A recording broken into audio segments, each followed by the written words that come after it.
Government స్కూల్లో religious prayer కంపల్సరీగా స్టూడెంట్స్ని ఫోర్స్ చేసి రిలీజియస్ క్లాస్ అటెండ్ చేయమని చెప్పగలరా? ఆర్టికల్ 28 ఈ డౌట్స్కి క్లియర్ ఆన్సర్ ఇస్తుంది. ఆర్టికల్ 28 ప్రకారం ఎంటైర్లీ గవర్నమెంట్ ఫండ్స్తో రన్ అయ్యే ఎడ్యుకేషనల్ ఇన్స్టిట్యూషన్లో రిలీజియస్ ఇన్స్ట్రక్షన్స్ ఇవ్వకూడదు. అంటే ప్యూర్ గవర్నమెంట్ స్కూల్లో రిలీజన్ క్లాసెస్ కంపల్సరీ కాదు. ఇండియా సెక్యులర్ కంట్రీ కాబట్టి స్టేట్ న్యూట్రల్గా ఉండాలి. ఆర్టికల్ 28లో ఇంపార్టెంట్ ఎక్సెప్షన్ ఉంది. కొన్ని ఇన్స్టిట్యూషన్స్ ట్రస్ట్ ఆర్ ఎండోర్మెంట్ బేస్లో స్టార్ట్ అయ్యాయి. గవర్నమెంట్ మేనేజ్ చేస్తుంది, కానీ ఒరిజినల్ పర్పస్ రిలీజియస్ ఇన్స్ట్రక్షన్ అయితే అక్కడ రిలీజియస్ ఎడ్యుకేషన్ అలో ఉంటుంది. ఆర్టికల్ 28 ప్రకారం స్టూడెంట్స్ని ఫోర్స్ చేసి రిలీజియస్ ఇన్స్ట్రక్షన్ అటెండ్ చేయమని చెప్పకూడదు.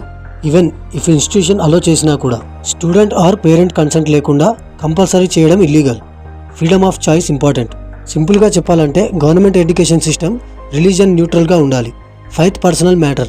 స్టేట్ ఫోర్స్ చేయకూడదు. మన కాన్స్టిట్యూషన్లో ఇలాంటి పవర్ఫుల్ రైట్స్ ఉన్నాయి. తెలుగులో ఆర్టికల్ బై ఆర్టికల్ నేర్చుకోవాలి అంటే లైక్ చేయండి, కామెంట్లో మీ ఒపీనియన్ రాయండి. మన కాన్స్టిట్యూషన్ ఫ్యామిలీలో జాయిన్ అవ్వాలంటే సబ్స్క్రైబ్ చేసి బెల్ ఐకాన్ ప్రెస్ చేయండి.